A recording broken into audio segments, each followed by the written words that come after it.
Zlatan, you've got great memories of the Milan derby, scored at El Clasico. What are you expecting from the Manchester derby at Old Trafford?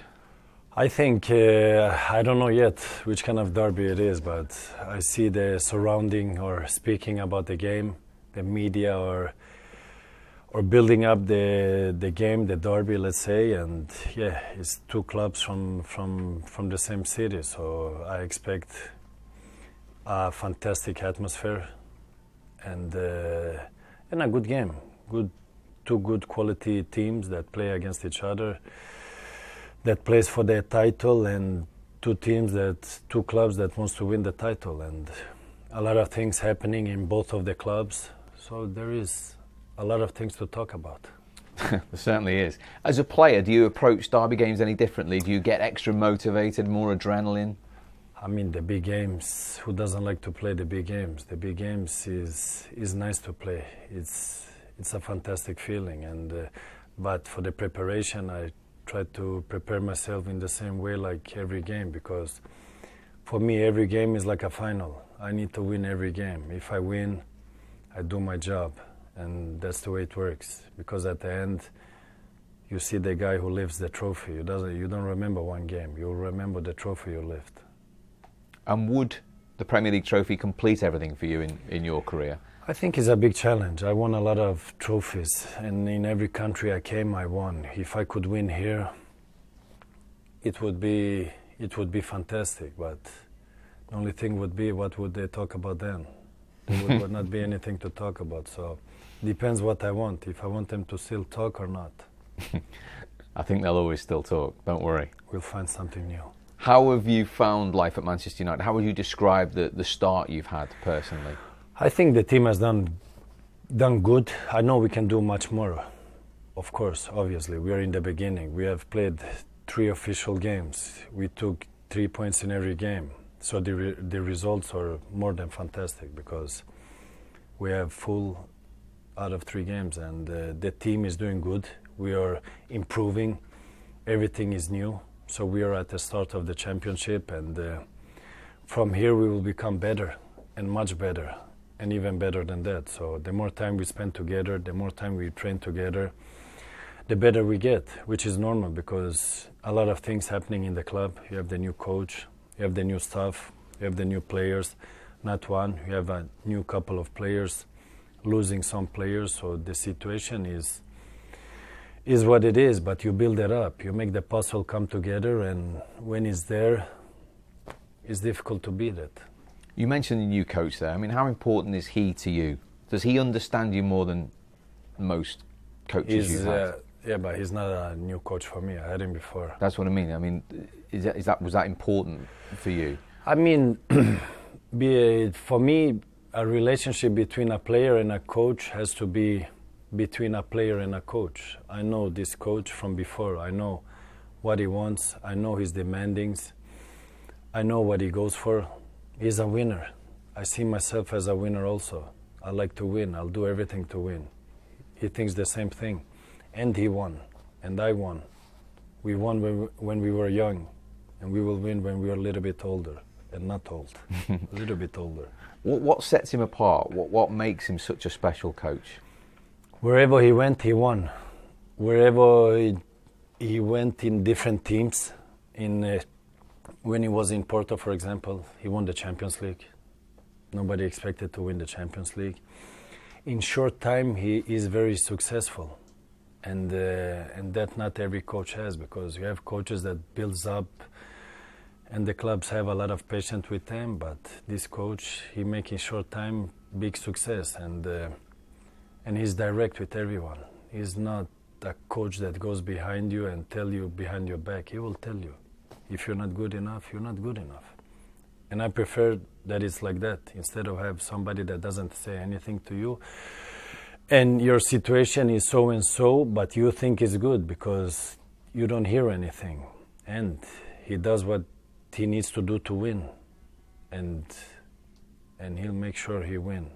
Just like me as a player, I don't accept to lose, because when I lose, I learn, and I will not lose, I will win. You've played for Pep Guardiola as well, of course. You've had your say in the past. What would you describe Pep Guardiola today? Today I don't know him. I knew him from the time in Barcelona, and I think a lot of things has happened from that time until now. So at that time, I mean, everybody knows he's a good coach, no doubts. I mean, wherever he went, he won so far, and he has been very successful. So how he works today, I don't know, and I would care less because he's not my coach. You mentioned your good start in your career. There's already comparisons with Eric Cantona, an iconic figure here. Does that flatter you so early into your Manchester United career? I think every player has his own story. I mean, to compare a story with another story would not be fair because you have to... I'm not in the same team as that time.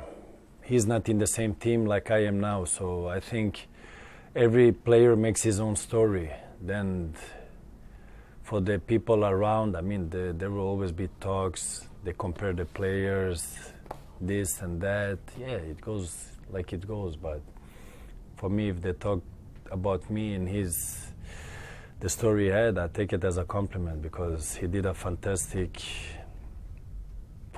story. How do you say it? History with the club here, and that nobody will take away from him. It will remain in the history books, and that will remain also in the supporters' heart for a long time and probably forever. So I take it as a compliment. In your career, you've had success everywhere. Is there a secret? What have you based that on? I believe in hard work. You work hard, you get paid back. And you don't work hard, you don't get anything back, according to my philosophy. Because you can have talent, but talent will not reach you to the maximum top. I saw many talents that everybody was expecting a lot from, but they went away fast also. And I believe hard work, and I believe in the old school where you worked every training. You train like you play. You don't train good, you don't play good. You train good, you play good. And that is my philosophy, and that is the way it should be. And I believe 50% out of this sport we do is in your head, is a mental thing. You're prepared mentally, you make it easier. You're not prepared, it will be very difficult. So it's not only about how good skills you have, how good shot you have, how good running you have. If you don't have the mental part, you're not ready for this world. And you seem to have this big personality over the years and the aura. Is that important to you? Do you feed off that? I'm just myself. I don't pretend to be somebody else. I don't need it. I don't need to be somebody else. I am myself. I know what I'm able to do. I know what I can do, and I work hard for it. So people have a picture, an image out of a person, but they don't know the real person. And I am myself here, just like when I walk out of the door and talking to the people I work with. I will be the same person because I have no reason to act or pretend to be somebody else because I don't need it. But with everything you've done, do you feel at home on the Premier League stage with all these eyes on Manchester as a city in particular at the moment? I think Manchester United, the club, is making me feel home. They're making it easy for me, and it feels like I just need to come and work hard, and I feel very appreciated. I feel very welcome since day one, and you can see in people's eyes, not only by the talks, but you see the people's expression when they see you, that is pure happiness, and that is what triggers me also, because when you feel that you're welcome, appreciated, you want to give more back. So you don't do only a professional, out of point of view, only the professional thing. You do more than that. And that is what I do, because I see the people in their eyes that they're happy, they're feeling like they have hopes, and now it's up to us that give them back what they deserve. And if you're a supporter of Manchester United, you deserve to have a lot of things back, and that we will do everything to bring them. And just finally, we have a fantasy Premier League going on at the moment, and 60% of that league have you in their team. What would you say to the managers in the league who haven't got you in their team? Is this now where you put a lot of pressure on me? Yeah, or, okay. Scoring points. What would you say to the managers who haven't picked you? I don't know. That they did a big mistake. Brilliant.